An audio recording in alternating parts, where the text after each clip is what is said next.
तो बिहार में इन दिनों आनंद मोहन के एक बयान ने पूरी सियासत को गरमा रखी है। भारतीय जनता पार्टी हो, जनता दल यूनाइटेड हो, राष्ट्रीय जनता दल हो, हर पार्टी की तरफ से अलग अलग बयान काउंटर में निकलकर सामने आ रहे हैं।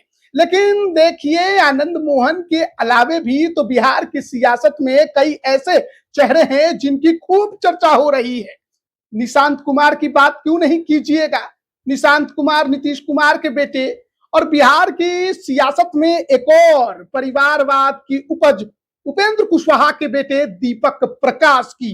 तो देखिए, बिहार में अभी आने वाले वक्त में बहुत कुछ होने वाला है, क्योंकि एक सीट बांकीपुर पर विधानसभा का उपचुनाव होने वाला है। खबरें तो और भी कई अंदर से निकलकर बाहर आ रही हैं।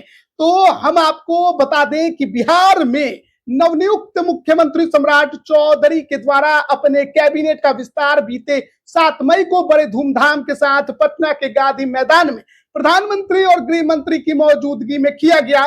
वैसे तो इस मंत्रिमंडल में कई ऐसे मंत्री हैं जिनको लेकर राज्य भर में खूब चर्चा हो रही है, लेकिन इसी मंत्रिमंडल में इसी 7 मई को दो ऐसे चेहरों ने मंत्री पद की शपथ ली जो कि किसी भी सदन के सदस्य नहीं है।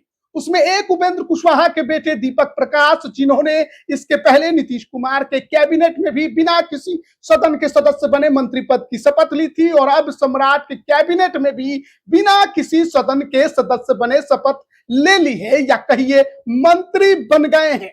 वहीं दूसरी तरफ बिहार के पूर्व मुख्यमंत्री नीतीश कुमार के बेटे जेडीयू के नेता निशांत कुमार भी अपनी यात्रा बीच में छोड़ अब बिना किसी सदन के सदस्य बने मंत्री बन गए हैं, और उनके मंत्री बनने के बाद सोशल मीडिया पर जो बवाल और ट्रोल चल रहा है वो किसी से छिपा नहीं है। मंत्रिमंडल में शामिल होने के लिए संविधान के अंतर्गत शर्त एकदम साफ है, या तो आप पहले से विधानसभा या विधान परिषद में से किसी एक सदन के सदस्य हो, या फिर जब आप मंत्री बन जाएं उसके बाद इन दोनों में से किसी एक सदन के सदस्य 6 माह के अंदर आपके लिए बनना आवश्यक है। अगर ऐसा आप नहीं करते हैं तो आपका मंत्री का पद स्वतः ही चला जाता है। अब ऐसे में सवाल है कि दीपक प्रकाश विधानसभा और विधान परिषद में से किस सदन के सदस्य बनने वाले हैं या बन सकते हैं। दूसरी तरफ निशांत कुमार, जो बिहार के सबसे चर्चित मुख्यमंत्री रह चुके नीतीश कुमार के बेटे हैं, वो क्या विधान परिषद जाएंगे या विधानसभा में उनके लिए जगह बनाई जाएगी। उपेंद्र कुशवाहा की पार्टी राष्ट्रीय लोक मोर्चा को लेकर सरकार जब पहली बार बनी थी, उसके बाद से ही कई कयास लगाए जा रहे हैं कि भाजपा के साथ उनकी डील है। अगर बेटे को एमएलसी बनाना है तो पार्टी का विलय करना होगा। हालांकि अब तक पार्टी का विलय तो नहीं हुआ है और ना ही दीपक प्रकाश एमएलसी बन पाए हैं। मंगल पांडे के खाली सीट पर एमएलसी बनने की चर्चा थी, लेकिन बीजेपी ने अपने कार्यकर्ता को एमएलसी बना, वह सीट भी फिलहाल भर ली है। विधायक की बात करें तो उनके पार्टी में नाराजगी अलग ही है, और इस बार उम्मीद थी विधायकों को कि दीपक प्रकाश ना सही उपेंद्र कुशवाहा की पार्टी से कोई और मंत्री बन सकता है, उनकी पत्नी बन जाएगी, ऐसा लेकिन हुआ नहीं। मंत्रिमंडल विस्तार के ठीक एक रात पहले उपेंद्र कुशवाहा, दीपक प्रकाश और अमित शाह की मुलाकात होती है, और इस मुलाकात के बाद दीपक प्रकाश एक बार फिर मंत्री बन जाते हैं। अब ऐसे में कहा तो यही जा रहा है कि दीपक प्रकाश आने वाले वक्त में जो विधानसभा कोटे से एमएलसी का चुनाव अगले महीने होना है, उसमें भारतीय जनता पार्टी उनको अपने कोटे से एमएलसी बनाएगी। दूसरी तरफ निशांत कुमार को लेकर बिहार की राजनीति में एक अलग ही शोर हमेशा सुनाई देता रहा है, क्योंकि वो बिहार के पूर्व मुख्यमंत्री नीतीश कुमार के बेटे हैं। और बात जब निशांत कुमार की होगी तो अगले महीने होने वाले एमएलसी चुनाव के लिए विधानसभा कोटे से जेडीयू का जो 3 सीटों पर जीतना तय है, हो सकता है कि उसमें से एक सीट निशांत कुमार के लिए भी तय हो। इसके अलावा नीतीश कुमार की विधान परिषद की एक सीट भी खाली है, जिस पर उपचुनाव होना है। निशांत कुमार को इस सीट पर भी भेजकर नीतीश कुमार के उत्तराधिकारी होने का संदेश दिया जा सकता है। तो बिहार की सियासत में निशांत कुमार की चर्चा लगातार हो रही है, पर सवाल कई निशांत कुमार पर उठ रहे हैं। नीतीश कुमार जिस परिवारवाद को लेकर लालू प्रसाद यादव पर हमेशा हमलावर रहे, क्या वह नीतीश कुमार बैकडोर से ही बेटे को मंत्री भी बनाएंगे और इसी बैकडोर से बेटे को सदन भी भेजेंगे। लालू यादव के परिवार में तेजस्वी हो या तेज प्रताप हो, बिहार की सियासत में दोनों में से कोई भी बैकडोर से सदन नहीं पहुंचा।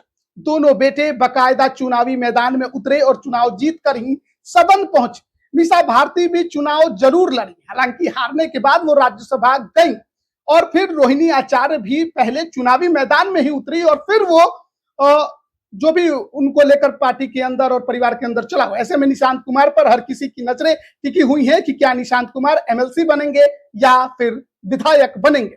निशांत कुमार के सामने सदन का सदस्य बनने के लिए अक्टूबर महीने तक का वक्त है। ऐसे में अगर निशांत कुमार चाहे या उनकी पार्टी चाहे तो निशांत कुमार को विधानसभा भी भेजा जा सकता है। हाल ही में भारतीय जनता पार्टी के राष्ट्रीय अध्यक्ष नितिन नवीन ने राज्यसभा के सदस्य बनने की वजह से अपनी सीट बांकीपुर से इस्तीफा दे दिया है।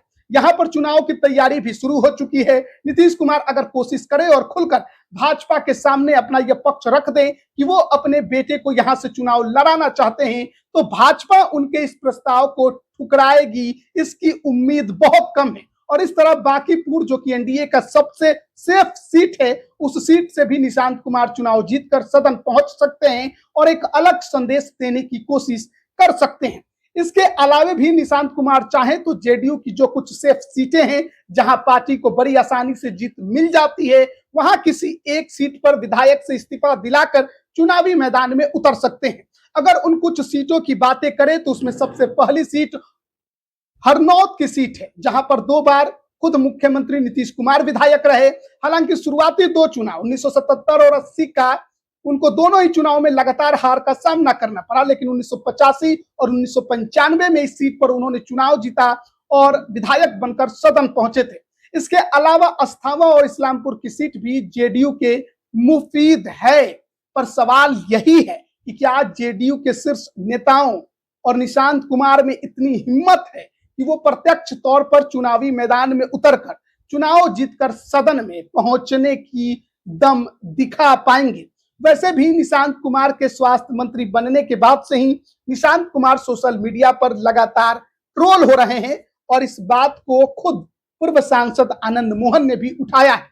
और ऐसे में यह जरूरत भी है कि निशांत कुमार अप्रत्यक्ष तौर पर सदन पहुंचे। उससे अच्छा है कि वो बाकायदा विधानसभा का चुनाव लड़े, चुनाव में जनता के बीच जाए, भाषण दे, अपने विजन को उनके बीच रखें, जिससे उनके लिए जो नकारात्मक छवि समाज में बन चुकी है वो धीरे धीरे धूमिल हो शुरू हो जाए और उनके पास जो प्रतिभा है, जो कुछ उन्होंने अपने पिता से सीखा है, वो संस्कार लोगों को दिखाई दे। वैसे इस पर आपकी अपनी राय क्या है, कमेंट में जरूर बताएं। आप सभी का बहुत बहुत धन्यवाद। देखते रहिए द पब्लिक पंच।